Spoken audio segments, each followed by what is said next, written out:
Assalamualaikum warahmatullahi wabarakatuh. Saya Lianul Afat. Di sini saya akan menjelaskan tentang tugas saya itu sistem informasi, prinsip perangkat keras input-output, dan prinsip perangkat lunak input-output. Prinsip perangkat keras input-output itu adalah batasan bagaimana sebuah hardware tersebut diprogram. Manajemen perangkat input-output mempunyai beragam fungsi, di antaranya mengirimkan perintah ke perangkat input-output agar menyediakan layanan. Yang kedua, menangani interupsi perangkat input-output. Yang ketiga, menangani kesalahan pada perangkat input-output. Yang keempat, menyediakan interface pemakai. Perangkat keras input-output itu terbagi menjadi beberapa. Yang pertama itu input-output device. Input-output device pun terbagi menjadi beberapa. Yang pertama itu sifat aliran data. Sifat aliran data itu yang pertama, perangkat berorientasi blok atau block oriented device itu menyimpan informasi dan menukarkan atau menerima atau mengirim informasi sebagai blok-blok berukuran tetap. Tiap blok mempunyai alamat tersendiri. Ukuran blok dapat beragam antara 128 sampai dengan 1024 byte. Ciri utamanya adalah dimungkinkan membaca atau menulis blok-blok secara independen, yaitu dapat membaca atau menulis sembarang blok tanpa harus melewati blok-blok lain, contohnya disk, tape, CD-ROM, dan optical disk. Yang kedua itu perangkat berorientasi karakter atau karakter oriented device. Karakter oriented device itu mengirim atau menerima karakter dan tanpa peduli bentuk suatu struktur blok tersebut.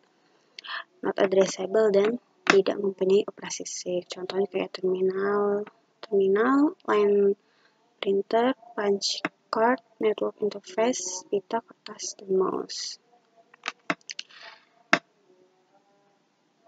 Yang kedua adalah sasaran komunikasi. Sasaran komunikasi juga dibagi menjadi beberapa. Yang pertama, perangkat yang terbaca oleh manusia atau human readable device. Human readable device itu perangkat yang cocok untuk komunikasi dengan manusia. Contohnya kayak video display terminal, 3D monitor, keyboard, dan mouse. Yang kedua itu perangkat yang terbaca oleh mesin atau mesin readable device, yang artinya perangkat yang cocok untuk komunikasi dengan perangkat elektronik, contohnya disk, tape, sensor, controller, dan actuator. Yang ketiga itu untuk komunikasi, perangkat yang cocok untuk komunikasi dengan perangkat jarak jauh, contohnya itu kayak modem. Yang kedua itu device controller. Device controller itu mempunyai input-outputnya berupa yang pertama komponen elektronik. Komponen elektronik itu adalah untuk mengaktifkan perangkat eksternal dan memberitahukan yang perlu dilakukan oleh perangkat atau driver. Contohnya, unit tape magnetik diinstruksikan untuk kembali ke posisi awal, bergerak ke record berikutnya, dan sebagainya. Dan yang kedua itu komponen mekanik. Contohnya itu kayak heat, motor stepper, dan printer. Yang ketiga itu DMA atau Direct Memory Access.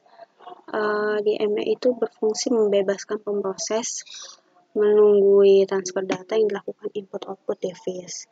Saat pemroses ingin membaca atau menulis data, pemroses memerintahkan DMA controller dengan mengirimkan informasi sebagai berikut. Yang pertama itu perintah penulisan atau pembacaan. Yang kedua alamat input-output device. Yang ketiga, awal lokasi memori yang ditulis atau dibaca, jumlah word atau byte yang ditulis atau dibaca. Setelah mengirimkan informasi itu ke DMA controller, proses dapat melanjutkan kerja lain. Dan yang terakhir itu pembahasan tentang prinsip perangkat lunak input-output. Prinsip perangkat lunak input-output itu ide dasarnya itu mengorganisasikan software dalam beberapa layer, di mana level bawah menyembunyikan akses atau kepemilikan hardware untuk level di atasnya. Level atas membuat interface yang balik ke user. ke user. Tujuan software input-output.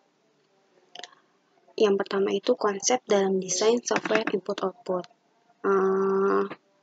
Device independen atau tidak tergantung pada device yang digunakan. Yang kedua itu penamaan yang seragam atau uniform naming. Penamaan file berkas atau perangkat adalah string atau integer dan harus sederhana, tidak bergantung pada device. Contohnya tuh kayak seluruh disk dapat dibuat dengan hierarki sistem file menggunakan NPS. Yang ketiga itu penanganan kesalahan atau error handling. Error harus ditangani sedekat mungkin dengan hardware. Contohnya pertama controller, device driver, dan seterusnya. Dan jika tidak bisa ditangani, beri pesan. Yang selanjutnya itu synchronous atau blocking versus asynchronous atau interrupt driver transfer. Kebanyakan input-output adalah asinkron. Pemroses mulai transfer ini mengabaikan untuk melakukan kerja lain sampai interupsi tiba. Program pemakai sangat lebih mudah ditulis jika operasi input-output berorientasi blok. Setelah perintah dibaca, pemrograman kemudian ditunda secara otomatis sampai data tersedia di buffer. Yang terakhir itu adalah shareable versus dedicated device. Beberapa perangkat dapat dipakai bersama seperti disk, tapi ada juga perangkat yang hanya satu pemakai yang dibolehkan memakai pada satu saat. Misalnya kayak disk untuk shareable dan printer untuk dedicated. Nextnya ada interrupt handler. Interrupt handler itu harus disembunyikan agar tidak terlihat rutin berikutnya. Device driver diblok saat perintah input-output diberikan dan menunggu instruksi. Ketika instruksi terjadi, prosedur penanganan instruksi bekerja agar device driver keluar dari stable block. Yang kedua itu device driver. Seluruh kode device dependen terletak di device driver. Tiap device driver menangani satu tipe atau satu kelas device. Tugas dari device driver untuk menerima permintaan abstrak dari software device independen di atasnya dan melakukan layanan sesuai permintaan atau mengeksekusinya. Yang ketiga itu device independent operating system software. Software input-output yang tak bergantung pada perangkat keras. Fungsi dasar dari software device independent itu yang pertama, ini fungsi dasarnya membentuk fungsi input-output yang berlaku untuk semua device. Yang kedua itu menyediakan uniform atau seragam ke user software. Dan ada juga fungsi dari software input-output device independen yang biasa kita gunakan itu kayak interface seragam untuk seluruh device driver, penamaan device, proteksi device, memberi ukuran blok device agar bersifat device independen, melakukan buffering, alokasi penyimpanan pada blok device, alokasi dan pelepasan dedicated device. Yang terakhir adalah pelaporan kesalahan. Sekian dari penjelasan saya mengenai perangkat keras perangkat lunak input-output. Bila ada kesalahan kata, mohon dimaafkan. Assalamualaikum warahmatullahi wabarakatuh.